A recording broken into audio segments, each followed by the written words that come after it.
안녕하십니까 여러분, 반갑습니다. 진짜 영성 공부 오늘 세 번째 시간입니다. 오늘은 그 희생의 신비에 대해서 우리 말씀을 나누려고 합니다. 이 영성의 굉장히 중요한 요소 중에 하나가 이 희생을 통해서 하나님을 깊이 경험하고 하나님의 은혜를 체험하는 거겠죠. 우리 인생은 희생이 없이는 도저히 이루어질 수 없는 그런 특징이 있습니다. 살다 보면은 희생이 전제가 돼서 우리의 생명이 보존이 되고 유지가 되겠죠. 오늘은 야곱의 아들 중에서 유다에 대한 이야기입니다. 오늘 세 번째에 대한 이야기인데요. 오늘 창세기 49장 8절부터 12절 말씀을 다 같이 한번 보도록 하겠습니다. 제가 봉독해 올리겠습니다.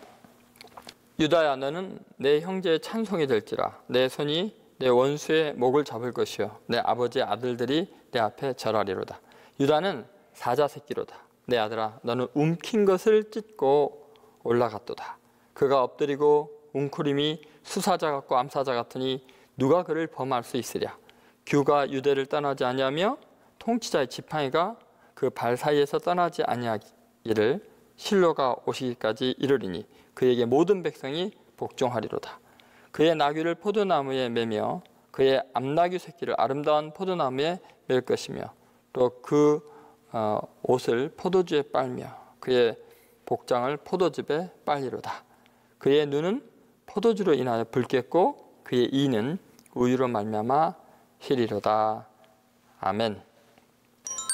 지금 야곱이 갑자기 유다에 이르러서는 칭송을 또 엄청난 축복을 합니다. 우리가 지난번에 살펴봤지만 루벤에 대해서 굉장히 권능이 탁월하지만 그가 저주를 받는 것을 알 수 있었죠. 시몬과 레이도 굉장한 그런 힘이 있는 사람들이었지만 그들이 또 칼로 인해서 망하게 되는 저주받는 내용이었습니다. 그런데 이제 이 유다에 대해서 이야기할 때는 야곱이 굉장한 축복을 하고 있습니다. 도대체 뭐 때문에 유다에 와서 이렇게 축복을 할까요? 근데 여러분 가만히 생각해보면은 유다에서 나타나는 놀라운 것 중에 하나가 뭐냐면 자기 형제들을 위해서 희생을 결단한 것이죠. 그러니까 지금 이집트의 총리인 요셉, 실제는 요셉이지만 이들은 모르죠. 총리 대신이 지금 베냐민을 데려오지 않으면 지금 만나지 못할 것이라는 이야기를 하죠. 그리고 시므이를 지금 포로로 잡고 있는 상태입니다. 그러니까 이 베냐민을 도저히 야곱이 내놓지 않는 거죠. 시므이도 지금 잡혀 있는데 또 예전에 요셉도 죽었는데 또 라헬의 소생인 베냐민을 그 위험한 곳에 보낼 리가 없지 않습니까? 그런데 이 결정적인 순간에 만약에 베냐민이 가지 않으면 식량을 얻어올 수 없기 때문에 이 7년 대흉년에서 온 가족이 다 몰살당할 수밖에 없습니다. 죽을 수밖에 없는 거죠. 그래서 베냐민을 데려가는 것은 아주 필수적인 요소인데 늙은 야곱이 사랑하는 아들을 잃기 싫어서 내놓지 않는 겁니다. 그래서 유다가 그렇게 아주 결심을 하는 거죠.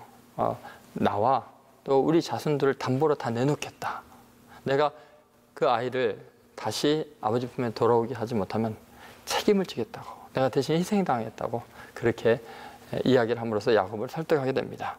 지금 형들의 모든 그 위상을 초월해서 놀랍게 유다가 거의 장자의 명분을 얻게 됩니다. 사회적인, 법적인 그런 모든 요소보다도 유다의 이 내면에 희생하고자 하는 이 용기, 이것이 굉장히 중요한 가치로 하나님께 인정받은 것을 알 수 있습니다. 유다는 참으로 하나님 보시기에 고결한 사람입니다.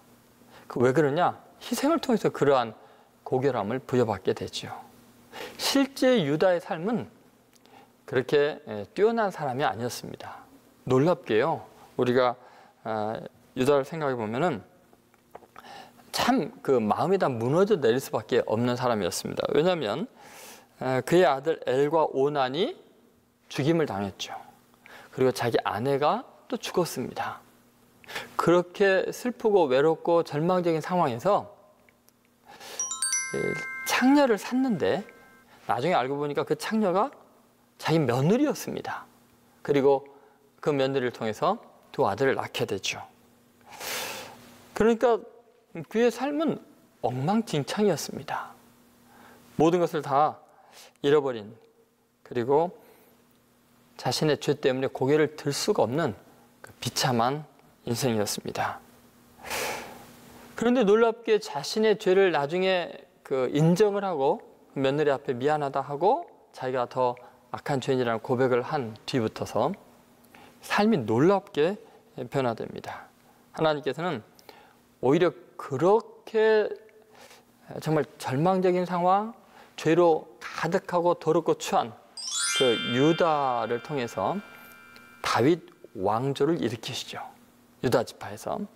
그리고 나중에 그 다윗을 통해서 메시아 예수 그리스도가 이 땅에 오시게 되죠. 그래서 여러분, 어떻게 유다가 이렇게까지 존귀해졌을까요? 어떻게 하나님께 이렇게 귀하게 쓰임받았을까요? 그 비밀은 딱 한 가지입니다. 희생의 신비 때문입니다. 희생이라는 것이 이렇게 삶을 놀랍게 변화시키는 능력이 있죠. 그래서 진정한 의미의 영성에 아주 중요한 핵심으로 들어가면 그것이 바로 희생의 문제와 연결되는 걸 알 수 있습니다. 그래서 우리가 첫 번째 생각할 것은 이 희생의 반응입니다. 우리가 희생을 할 때는 다른 사람들에서 어떤 반응이 일어나는가? 그것은 찬송을 받게 되고 승리를 얻게 되는 엄청난 역사가 있습니다. 여러분, 우리가 진정한 의미에서 희생을 할 때는 그 희생을 했던 그 대상들에게 엄청난 사랑을 받고 칭송을 받게 되죠. 그리고 그것을 통해서 우리의 강한 면모를 드러내서 대적들이 두려워하는 승리자가 될 수 있습니다. 창세기 43장 9절에 보면은 요셉이 지금 요청한 대로 베냐민을 데리고 오라라는 그 요청 앞에서 그 아버지 야곱이 안 보내려고 하니까 이제 유다가 그거에 대해서 이제 강력하게 자신이 희생할 테니까 보내달라는 이야기를 한 내용이 나오고 있죠. 제가 읽어드리겠습니다. 내가 그를 위하여 담보가 되오리니 아버지께서 내 손에서 그를 찾으소서.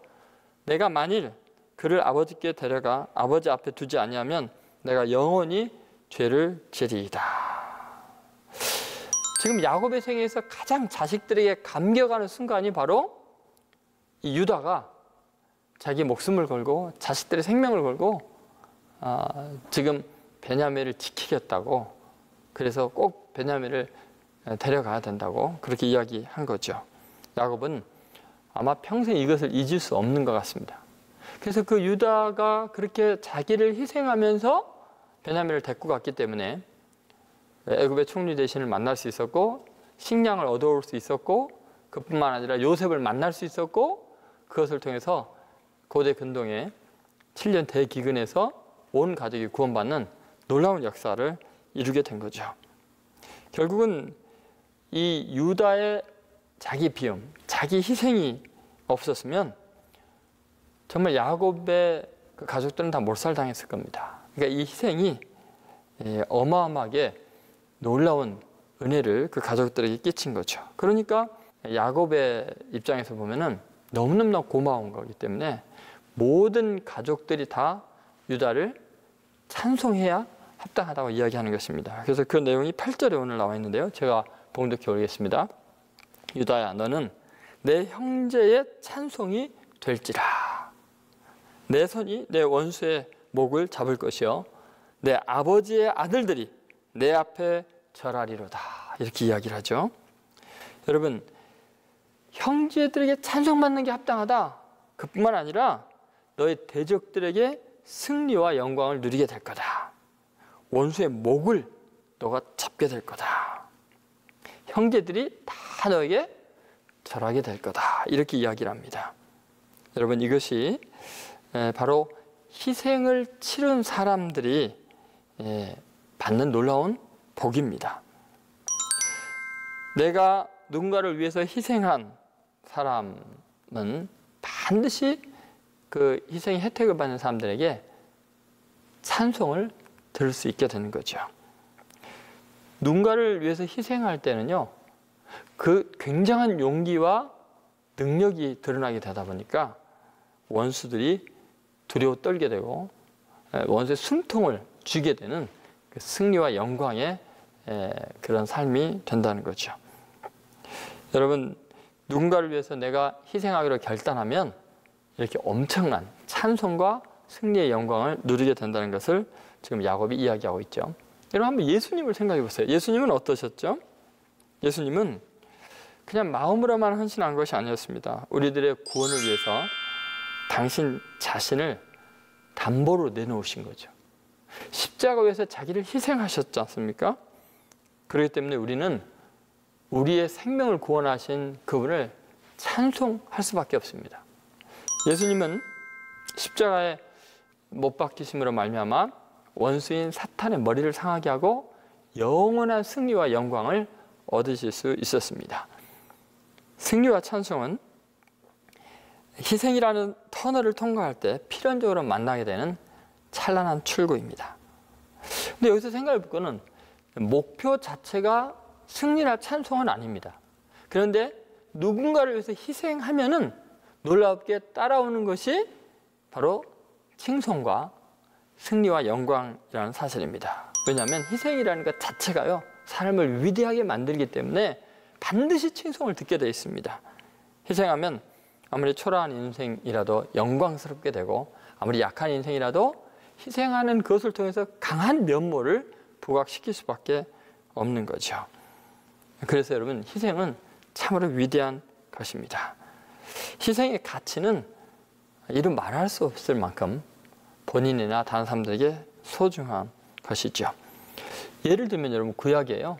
가나안 정복 전쟁에서 여호수아가 아주 특이한 경험을 한번 하게 됩니다. 그것은 뭐냐면은 이스라엘을 속이고 기브온 거민들이 가나안 거민들인데 멀리 있는 것처럼 위장을 하고 와서 우리는 먼 데 있으니까 너희들과 화친하자, 서로 침략하지 말자라는 조약을 맺게 되죠.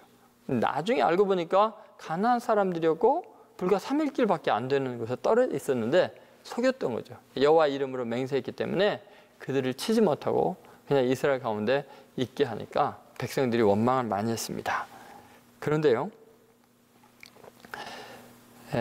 어느 날 급하게 전갈이 왔는데 기브온 사람들이 지금 가나안 사람들을 배신했다는 것 때문에 가나안의 나머지 왕들과 모든 족속이 기브온을 치러 온다는 소식을 듣습니다.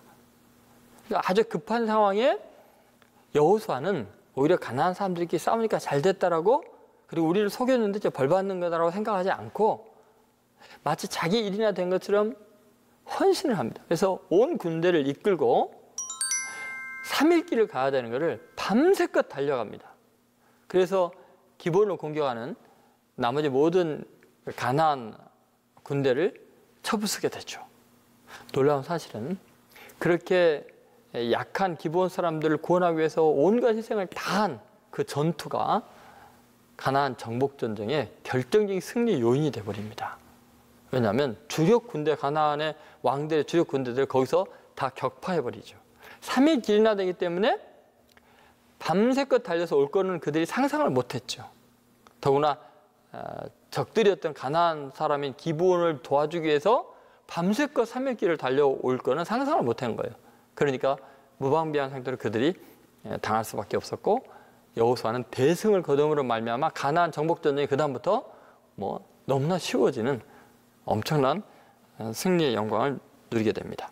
그러니까 이걸 가만히 보면요, 여호수아가 가나안 정복 전쟁에 승리했던 것은 승리를 위한 싸움이 아니었고, 정말 자기가 억울한 일을 당했지만 불쌍한 기브온 거민들을 위해서 희생하는 마음으로 헌신을 했을 때 칭송을 듣고 대적의 숨통을 결국은 다 쥐게 되고 영광스럽게 가나안 정복 전쟁에 승리할 수 있었던 것입니다. 갈라디아서 6장 9절에 이런 말씀이 있죠. 우리가 선을 행하되 낙심하지 말지니 피곤하지 않으면 때가 이름에 거두리라. 여러분, 우리는 선을 행하면 분명히 희생당하는 게 있겠지만 절대로 낙심하지 말라는 거예요. 왜냐하면 그 희생 자체가, 선을 행하는 것 자체가 거기에는 칭송과 영광이 이미 심어져 있기 때문에 그렇습니다. 예를 들면 아브라함이 조카 롯을 위해서 선택권을 다 넘겨주고 너가 우하면 나는 좌하고 너가 좌하면 나는 우하리라. 이거 완전히 지금 희생하고 있는 거 아닙니까? 그런데 놀랍게 하나님께서 그렇게 희생하는 아브라함 자체를 너무 고결하게 여기시기 때문에 롯이 떠난 뒤에 오히려 하나님이 나타나시고, 그리고 좌우를 선택하라는 게 아니라 동서남북 사방을 쳐다보라. 너가 바라보는 것을 다 너에게 주겠다고 엄청난 축복을 하십니다. 여러분, 세상 사람들이 말하는 논리는 희생을 하면 손해를 보고 나약하게 보인다고 이야기를 합니다. 그러나 역사를 보나 우리의 삶의 현실을 보나 성경에 있는 이야기들을 보나 주님의 말씀이 옳습니다. 희생하면 찬송을 받게 되고 승리의 영광을 반드시 누리게 됩니다. 그러면 여러분, 이제 꼭 결심하십시오. 이 희생을 통해서 우리는 찬송과 영광을 얻게 된다는 이 놀라운 진리를 깨닫고 이 희생의 신비를 마음에 깊이 새기시기를 간절히 소원합니다. 두 번째 이 희생의 신비의 중요한 면은 희생의 영향력입니다. 여러분, 우리가 어떤 것에 희생을 했을 때는요, 엄청난 위엄과 통치권이 생기게 됩니다. 여러분, 우리가 희생적인 삶의 태도를 보이면 약하게 보이고 다른 사람에게 미미한 존재로 전락한다는 착각을 하는데 절대 그렇지가 않습니다. 손해보고 가만히 있으면 무시당하게 되고 밥이 된다고 우리는 억울해하지만 절대로 희생은 그런 것이 아닙니다. 여러분, 유다의 이 희생적인 섬김과 결단이요, 그를 아주 고결하고 아주 강한 단면을 드러내는 아주 기회가 되죠.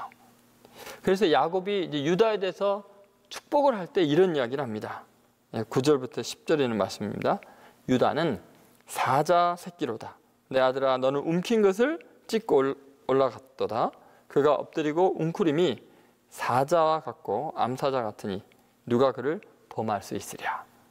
규가 유대를 떠나지 아니하며 통치자의 지팡이가 그 발 사이에서 떠나지 아니하시기를 실로가 오기까지 이르리니 그에게 모든 백성이 복종하리로다. 이렇게 나와 있죠. 야곱은 유다의 그 단호한 헌신의 용기 앞에서 사자의 용맹을 감지하고 있었던 거예요. 지금 내가 대신 책임을 지겠습니다. 나와 내 자식들을 알아서 하십시오. 내가 반드시 베냐민을 돌리겠습니다. 이런 걸 보면서 사자처럼 포효하는 것 같은 그런 느낌을 가진 것 같습니다. 그러니까 여러분, 우리가 희생하기로 결단을 하지 않습니까? 그러면 누구도 범할 수 없는 위험이 그 희생 속에서 나오게 됩니다. 그래서 야곱이 유다를 향해서 그런 이야기 하잖아요. 누가 그를 범할 수 있으랴. 아무도 범접할 수 없다는 거예요. 그 희생의 결단을 한 사람은 그렇게 위험과 권위가 느껴진다는 거죠. 사람에게서 이런 존귀는 여러분, 소유가 많다고, 지식이 많다고 이런 위험이 생겨나는 거 아닙니다. 오직 초월적인 자기 희생을 통해서만 우리는 놀랍게 위엄과 권위, 감히 범접할 수 없는 거룩함을 느끼게 되죠.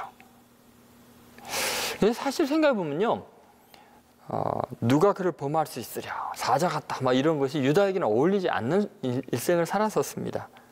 유다가 그렇게 희생하기로 결단하기 전에 유다의 모습은 어때요? 유다는 위엄과는 너무나 거리가 먼 사람이죠. 여러분, 왜 그러죠? 여러분이 알다시피 아까도 이야기했습니다만 자기 며느리 다말을 통해서 쌍둥이 아이들을 낳은 부끄러운 전력이 있는 사람입니다. 이게 얼마나 부끄럽습니까? 얼굴을 들지 못하는 과거가 있는 사람입니다.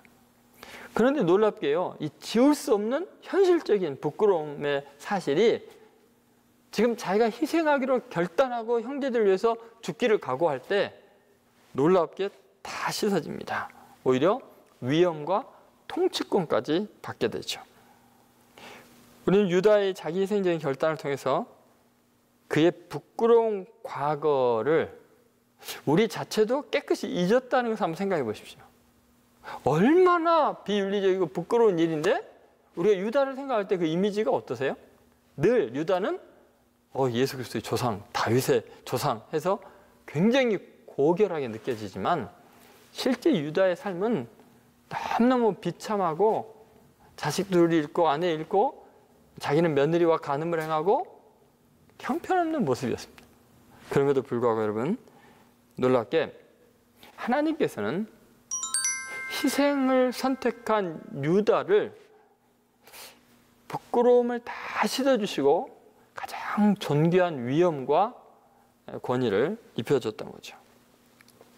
세상 사람들도 이 희생의 원리를 알기에 죄를 짓거나 또는 사회적인 물의를 일으킨 그 연예인들에 대해서요, 꼭 몇 년간 사회 봉사활동 몇 시간 이런 거를 하지 않습니까?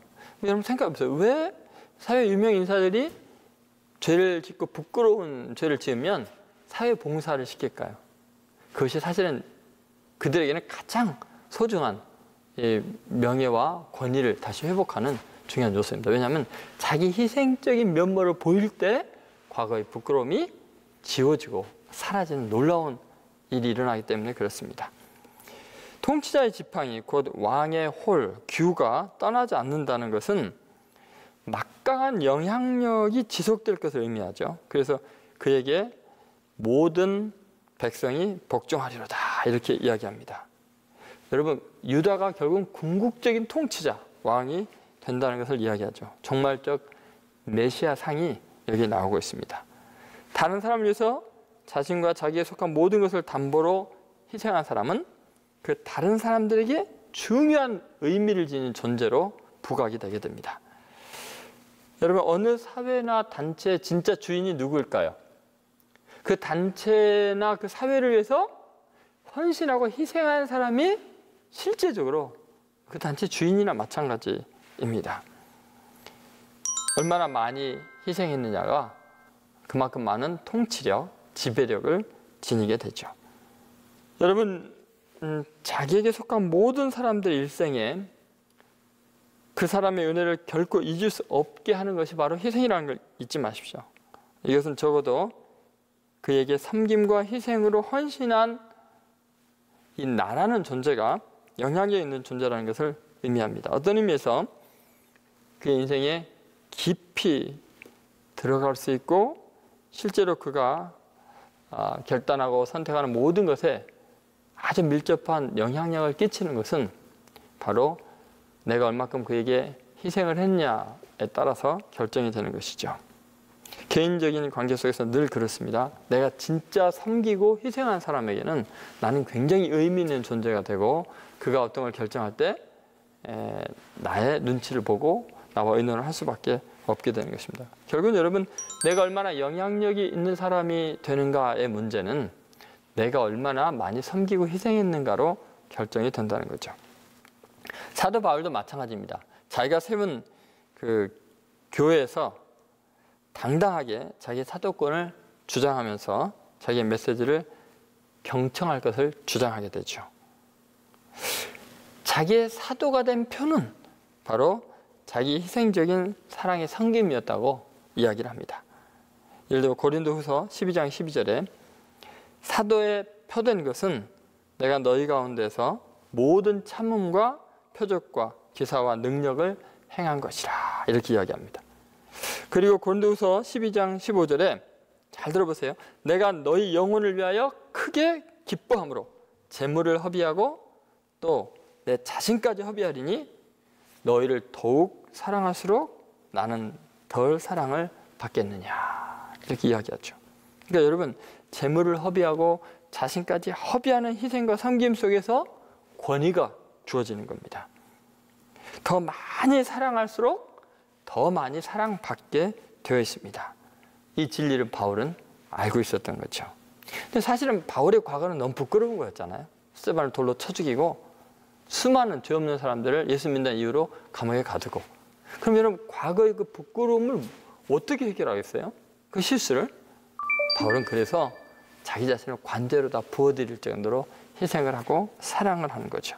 그러면 그렇게 사랑하고 희생하면 권위와 통치력이 생성되는 것입니다. 그러므로 여러분 자녀에게나 친구에게나 직장의 동료에게나 진짜 권위가 있고 위엄이 있고 또 정말 영향력 있는 사람이 되려면 여러분이 그만큼 많이 희생을 해야 됩니다. 섬기는 사람만이 위엄을 지닐 수 있기 때문에 그렇습니다. 13세기에 스페인의 귀족이고 명문대학 교수였던 라몬럴이라는 분이 있습니다. 이분은 장래가 아주 유망한 사람이겠죠. 그런데 이 대학의 교수였던 이분이요, 모슬렘 교도를 복음화하기 위해서 그 모든 걸 포기하고 이제 선교하러 갑니다. 2번이나 그 나라에서 추방을 당하는데도 찾아갑니다. 계속해서 찾아갑니다. 결국은 1년 반을 감옥에 감금당합니다.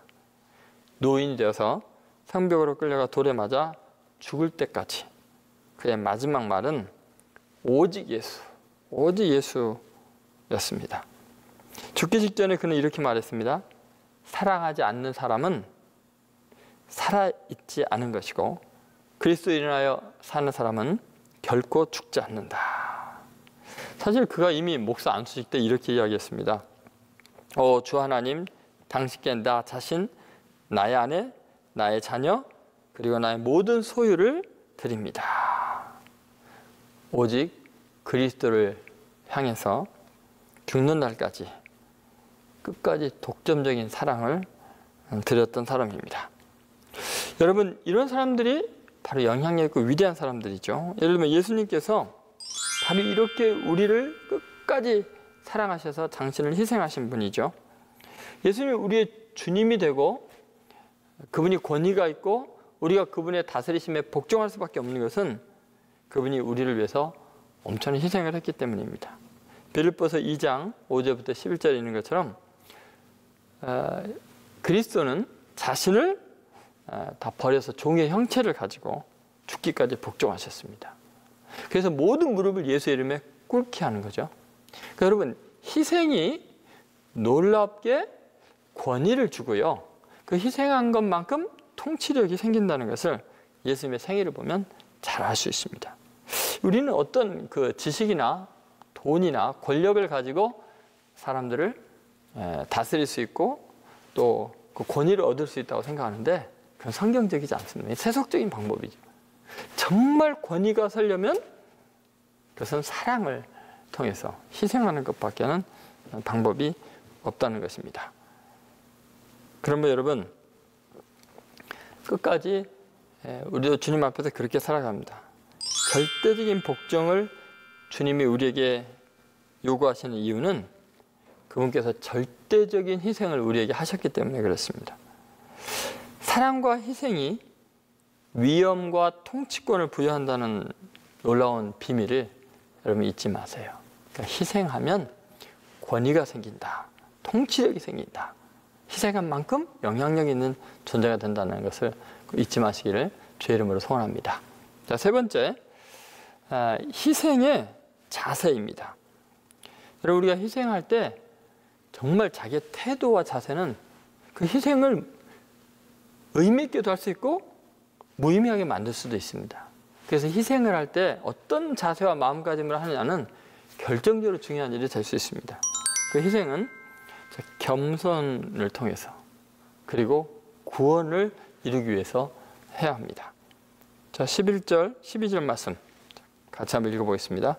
그의 나귀를 포도나무에 매며 그의 암사슴 새끼를 아름다운 포도나무에 맬 것이며 또 그 옷을 포도주에 빨며 그의 복장을 포도즙에 빨리로다. 그의 눈은 포도주로 인하여 붉겠고 그의 이는 우유로 말미암아 희리로다. 그랬습니다. 여러분, 지금 야곱이 유다를 향해서 예언을 하면서 포도나무, 포도주 이런 게 많이 나오지 않습니까? 이것은 메시아 시대의 상징적인 소재들입니다. 이사야서는 물론이고요, 요한계시록에서도 이 포도나무, 포도즙 이것이 나오고 있죠. 이것은 굉장히 중요한, 포도나무는 굉장히 중요한 종말론적인 의미의 메시아에 대한 예표가 됩니다. 예를 들어서 이사야서 25장 6절을 보니까 만군의 여호와께서 이 산에서 만민을 위하여 기름진 것과 또 오래 저장하였던 포도주로 연회를 베풀리니 곧 골수가 가득한 기름진 것과 오래 저장하였던 맑은 포도주로 하실 것이며. 그러니까 메시아 왕국의 대잔치 때 하나님께서 이렇게 포도주로 연회를 베푼다는 게 나오지 않습니까? 결국 유다 지파의 메시아가 탄생하게 됩니다. 그분이 바로 예수 그리스도이시죠. 예수님은 자신을 담보로 희생한 유다를 통해서 궁극적으로 구원의 길이 열리게 되고요. 하나님의 나라가 임하기 때문에 유다는 이런 축복을 안 받을 수가 없었습니다. 하나님은 주님의 나라를 이렇게 자기 희생적인 삶의 태도를 통해서 사실 이루어 가십니다. 예수님의 삶이 바로 그런 삶이었죠. 하나님 나라의 확장의 중요한 원리가 바로 여기에 있습니다. 그래서 궁극적인 구원의 메시지를 유다의 삶을 통해서 지금 우리에게 계시하고 있는 겁니다. 그런데 이렇게 메시아의 왕적인 통치권, 최후의 심판권을 가지고 있는 그 포도나무라는 비유 속에서 놀랍게도 그 포도나무에 나귀와 암나귀 새끼를 맨다라는 표현이 나옵니다. 여러분, 앞에 이 사자와 좀 대조적인 모습이죠. 나귀와 암나귀 새끼. 왕적 통치권과 온 세상의 절대적인 복종의 영광을 누리는 그런 대상에게 사실은 백마를 매놔야 되는 거 아닙니까? 그런데 백마 대신 나귀를 연결하는 것은 명백한 의도가 있는 거죠. 그것은 바로 희생이 겸손을 통해서 드러나야 한다는 것입니다. 왕적인 메시아를 상징하는 포도나무, 하나님의 축복의 상징인 이 포도나무에 백마가 맺어 있는 게 아니라 나귀 새끼를 맨다는 것은 겸손한 표지를 달고 있는 그런 위대함을 좀 의미하고 있죠. 온 세상이 복종하는 그 영광스러운 자리에서도 여전히 나귀를 떠올리라고 말씀하고 있는 것입니다. 예수님께서 실제로 이것을 자신의 삶으로서 그대로 보여주고 계시죠. 예수님께서 예루살렘을 입성하실 때 지금 많은 사람들이 호산나 다윗의 자손이 하고 외치는 그러한 때입니다. 그런데 놀랍게 예수님은 백마를 타시지 않고 어린 나귀 새끼를 타고 가셨습니다. 주님은 지금 전 인류를 구원하기 위해서 희생하러 지금 가시는 그 길입니다. 그런데 그 희생이 너무나 숭고하고 고결하기 때문에 위험이 있고 또 권위가 있습니다. 그렇다고 해서 교만하지 않았다는 거죠. 나귀가 맺어 있다는 것이 그런 의미입니다. 희생은 그 자세에서 한결같은 온유함과 겸손함을 유지해야 합니다. 주님께서 우리를 위해서 희생을 했기 때문에 주님이 우리에게 무리하게 행하거나 교만하게 할 수 있었을 것입니다. 그러나 그렇게 하시지 않고 주님은 한없이 겸손하셨습니다. 여러분, 우리들은 누군가를 위해서 정말 희생했다고 하는 순간에 우리 마음의 자세를 잘 살펴봐야 됩니다. 왜냐하면 희생했다고 생각하는 순간 우리는 교만해지거든요. 그때 여러분 오늘 본문을 기억하세요. 포도나무, 메시아 왕국의 상징인 거기에 뭐가 맺어 있었다고요? 나귀와 암나귀 새끼가 맺어 있었다는 것입니다. 여러분, 희생은 그 자세에서 겸손함과 온유함을 유지하게 되어 있습니다. 여러분, 어디까지나 희생의 통로는 겸손해야 합니다. 우리가 희생을 할 때 꼭 이 매어있는 나귀 새끼를 생각해 보십시오. 겸손은 결코 나약함을 의미하지 않습니다.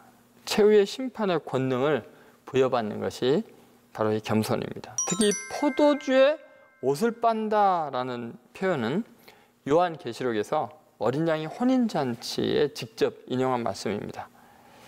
이사야서와 요한계시록에서 이 어린 양의 희생과 동시에 마지막 순간에 어린 양의 심판의 권위에 대해서 말하고 있습니다. 자, 이사야서 63장 2절에서 3절을 제가 봉독해 올리겠습니다.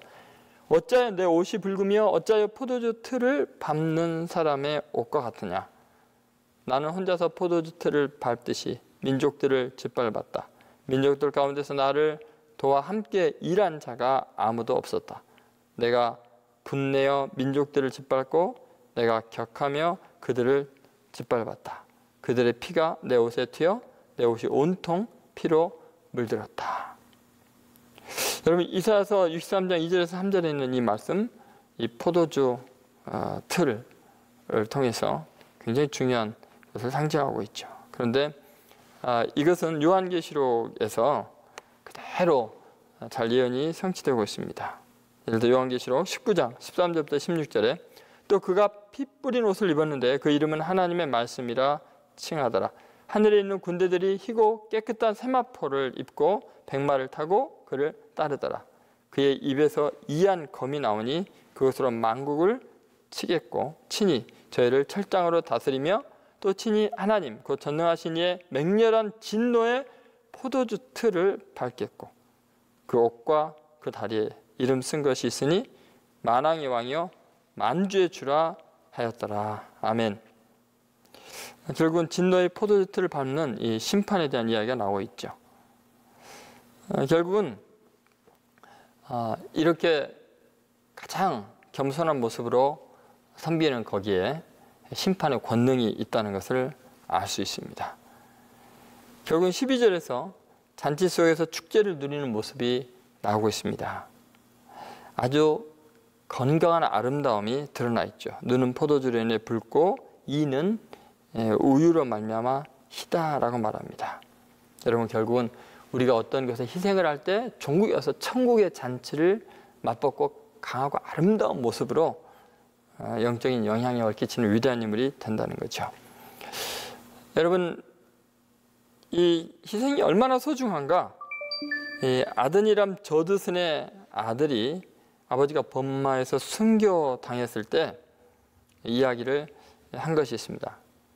자기 아버지가 일생 동안 어마어마한 선교 활동을 주를 위해서 일했지만 순교를 당하는 그 순간에 그 순교를 통해서 행한 일이 일생 동안 한 일보다 더 많다라는 이야기를 했습니다.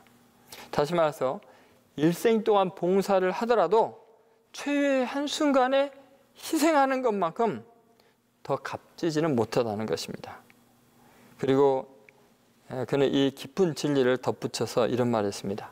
만약 어떤 사람이 희생한 것이 없이 성공을 거두었다면 그것은 그에 앞서 희생을 한 사람이 있었다는 것을 의미하며 또 만약 어떤 사람이 성공하지 못하고 희생만 했다면 그것은 그 후에 올 누군가가 성공할 수 있는 발판을 닦아 놓은 것이 된다. 이렇게 이야기했습니다. 여러분, 우리는 희생을 할 때 거기에서 놀라운 능력과 영광과 권위가 있다는 것을 잊지 않아야 될 것입니다. 희생이 정말 초라하게 보이고 미약하게 보이지만 여러분, 놀랍게도요, 희생 자체가 얼마나 우리의 삶을 영향력 있게 하고 존귀하게 만드는가를 보여주는 대표적인 사람이 있습니다. 그 사람이 바로 젊은 데이비드 브레이너드라는 선교사입니다. 근데 여러분, 뉴 잉글랜드 인디안 부락에서 대단히 열심히 사역을 수행한 사람이 데이비드 브레이너인데 그의 사역은 그가 젊은 나이에 벌써 너무 과로를 해가지고요, 심한 결핵 때문에 몇 년 후에 중단이 되게 됩니다. 그는 조나단 에드워드 그 집에서 결국 숨을 거두게 되죠. 근데 조나단 에드워드의 딸과 약혼한 사이였습니다. 그 젊은 나이에 결국은 너무 많은 과로 때문에 죽게 되죠. 이 브레이너드가 죽자 조나단 에드워드는 이 젊은이의 일생에 관한 책을 출판합니다. 그리고 그의 일기도 함께 공개를 하죠. 이 책에는 브레이너드의 그 인품과 헌신에 관한 많은 이야기들이 기록이 되어 있습니다.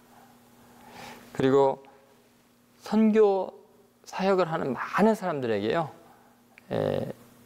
이 사람의 생애와 일기가요 엄청난 영향을 끼치게 됩니다. 그래서 이 사람에 대한 이 헌신과 희생, 너무나 짧은 생애지만 정말 인디언들을 위한 정말 놀라운 헌신을 통해서 수많은 젊은이들이요 선교사로 헌신하기 시작해서 이제 선교의 그 대역사가 세계적으로 펼쳐지는 엄청난 계기가 되지요. 여러분, 한 역사학자가 이렇게 썼습니다. 데이비드 브레이너드가 죽음으로써 그가 살아 있을 때 사역했던 것보다 선교 사역을 위해서 더 강력한 영향을 끼치게 되었다. 이렇게 이야기했습니다. 그래서 여러분, 참된 성공은 언제나 희생을 빼고는 이루어질 수가 없습니다. 우리 일반적으로 생각할 때 희생을 약한 거로 생각하지만 결코 그렇지 않습니다. 희생이야말로 영성의 깊이를 우리가 흡수할 수 있는 가장 신비로운 일이죠. 그러면 여러분, 어떤 상황에서든지 내가 희생하기로 결단한 순간 우리는 가장 존귀해지고 위엄이 있어지고 칭송을 받게 되고 통치력, 이 영향력 있는 존귀한 사람이 된다는 것을 잊지 마시고요. 이제 여러분, 말씀을 마무리하겠습니다. 우리 인생에서 가장 영광스러운 것이 무엇이냐? 사실 우리는 인생이 영광스러울 수가 없지 않습니까? 유다처럼 집안이 엉망이고 자식들은 죽고 또 자기 아내도 자기 곁을 떠나고 실수해서 며느리에게 임신을 시켜서 부끄러워서 고개를 못 들 형편이 되지만 도저히 벗어날 수 없고 지울 수도 없는 그 삶의 그 추하고 초라하고 부끄러운 모습이 어떻게 이렇게 위엄과 영광과 권위를 얻게 되고 영향력 있는 삶이 되는가? 그것은 희생의 신비를 통해서 이루어지는 일이었습니다. 여러분, 예수님께서도 자신이 십자가에 달리실 날이 가까워온 것을 느끼시고 이렇게 표현했죠. 이제 인자가 영광을 받을 때가 왔도다.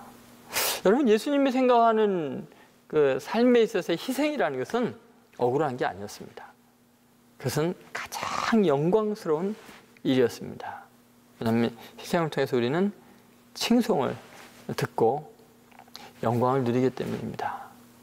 희생을 통해서 우리는 엄청난 영향력을 끼치는 아주 의미 있는 존재가 되기 때문에 그렇습니다. 여러분, 이제 이 세상을 살아가면서 자기 희생의 용기를 다시 한번 생각해 보십시오. 그리고 희생의 신비를 생각하면서 우리가 끝까지 주님 앞에서 온 세상을 구원하는 위대한 인물로 쓰임받게 되길 바랍니다. 유다처럼, 요셉처럼, 다니엘처럼 그렇게 하나님 앞에 희생의 신비로 존귀하게 쓰임받는 성도들 되시기를 주의 이름으로 소원합니다.